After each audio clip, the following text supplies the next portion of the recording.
FR3, bien entendu, le Parc des Princes. Et comme voilà l'équipe de Béziers. Donc numéro 1, Vaquerin. Numéro 2, Paco. Numéro 3, Martin. Numéro 4, Estève. Numéro 5, Palmier. Numéro 6, Cordier. Numéro 7, Lacance. Numéro 8, Guenomo. Numéro 9, Morisson. Numéro 10, Fort. Numéro 11, Claude Martinez. Numéro 12, Mioche. Numéro 13, Rivalo. 14, Favre et 15, Cantoni. Alors que les deux équipes pénètrent sur le terrain. L'équipe de Béziers qui pour l'instant est donc à gauche en maillot bleu, culotte rouge, alors que du côté du Stade Toulousain on joue en noir, culotte blanche et barre rouge. Évidemment, pour ceux qui n'ont pas la couleur, c'est un peu gênant car le rouge et le noir se confondent. Mais de toute façon, vous ne pouvez vous tromper car l'équipe de Toulouse joue en culotte blanche. Voici la formation de l'équipe de Toulouse. Donc, numéro 1, Bresseguelo, numéro 2, Bentaboulet, numéro 3, Lahirle, numéro 4, Coutin, numéro 5, Santos, numéro 6, Rive, numéro 7, Strela, numéro 8, Vielle, numéro 9, Martinez, numéro 10. C'est bien saisi cette balle. Et oui, elle sort pour Morrison qui est coincé par Vielle, le numéro 8. Il y a souvent, des fois, enfin rarement, mais des oppositions entre les petits, les demi-ouvertures et les grands et les gros. Et évidemment, Vielle n'a eu aucun mal à coincer Morrison. Ouais, surtout il doit y avoir 40 kilos d'écart. Surtout entre les demi-mêlées et les troisième lignes, puisqu'il joue vraiment dans des positions très rapprochées. Alors attention, mêlée avec introduction Béziers. Béziers qui tourne cette mêlée. Finalement, la balle est pour Fabre. Fabre qui voit le trou, qui va passer, qui va marquer l'essai. Ah là là. Non, je ne crois pas. Oui, l'essai. J'ai dit Fabre a très bien vu le trou. C'était extraordinaire. Fabre a vu le trou et c'est le premier essai.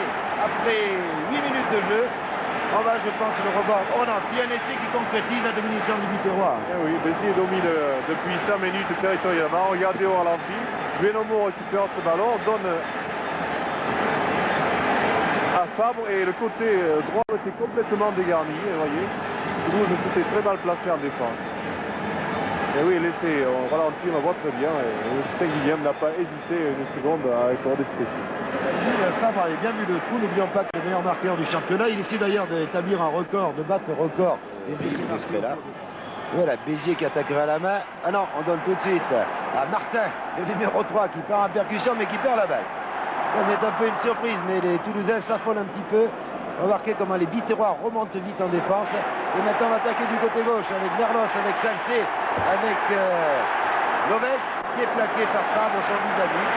Oh là là, échange de coups entre Fabre et Loves. Et c'est un match ouvert, hein. Toulouse attaque. Très bien joué de la part du je pensais au drop, non, c'était Merlos, ensuite Salcé qui se fait coincer, Rivella, mais c'est finalement Mioche qui se saisit de la balle. Et Béziers maintenant qui attaque, mais oui, à la main pour Claude Martinez, l'autre. Vous voyez que les Biterrois aussi savent attaquer à la main. En percussion, c'est Guenomo. Alors qu'il y avait une mêlée à 5 mètres de la ligne de but des Biterrois. Maintenant, nous sommes presque dans les 22 Toulousains. À la rafale. Et maintenant, ça repart de l'autre côté. C'est assez extraordinaire. Vous voyez Mioche avec son pansement sur la cuisse droite. Il porte le numéro 12 et il a un sacré gabarit pour un 3/4 centre. Et un coup de pied de pénalité pour Toulouse. Oui. Avec Lacance en percussion, ensuite Vaquerin. Les ruées de Vaquerin, de Martin sont assez extraordinaires. Vous voyez que les Biterrois, alors que Morrison là, cherche une touche et que cette fois-ci la touche à 3 mètres de la ligne de but du Stade Toulousain. Ah, Béziers là il est bien placé. 3 mètres de la ligne toulousaine.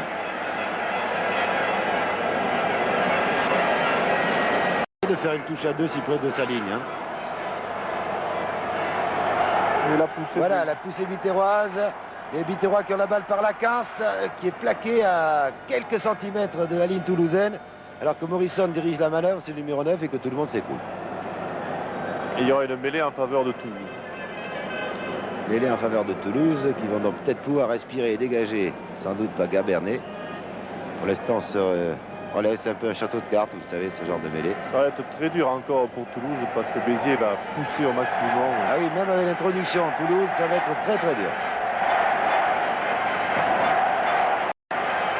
On est vraiment à 1 mètre de la ligne. Introduction donc, Gérard Martinez. Et vous voyez comment Béziers a poussé. Non, l'arbitre avait sifflé, mais c'est extraordinaire comme Toulouse a reculé là. Ah, quand ils veulent pousser, ils sont irrésistibles. Ils sont terribles. Cette fin de saison, Béziers a vraiment pour les Biterrois.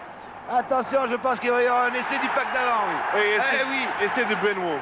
Buenomo. Et on attendait cet essai car les Biterrois avaient une telle domination en mêlée, une telle force de pousser qu'on savait bien qu'ils allaient finir par marquer un essai. Enfin, sans douter, disons. Je pense que nous allons revoir l'action. C'est un essai de tout le pack. Hein. Ah oui. On s'y attendait un peu et vraiment Béziers, quand il se trouve dans cette position-là, est vraiment très efficace. Voici la mêlée au ralenti. Benomo ramasse la balle, voyez, et tombe dans la butte. Il n'y a vraiment aucun doute, l'essai est marqué. C'était la façon de jouer, ça fait partie du jeu et c'est vraiment en Béziers à cause de sa puissance. C'est Cantoni qui va essayer de transformer et qui réussit. 10 à 0, donc après 34 minutes de jeu, nous sommes dans la 35e minute. Béziers mène devant le Stade Toulousain par 10 à 0. 2 essais. Un essai réussi par le 3 carrés de Favre à la 8e minute. Un essai de tout le pack d'Amand, mais le dernier c'est Yvan Buenomo qui a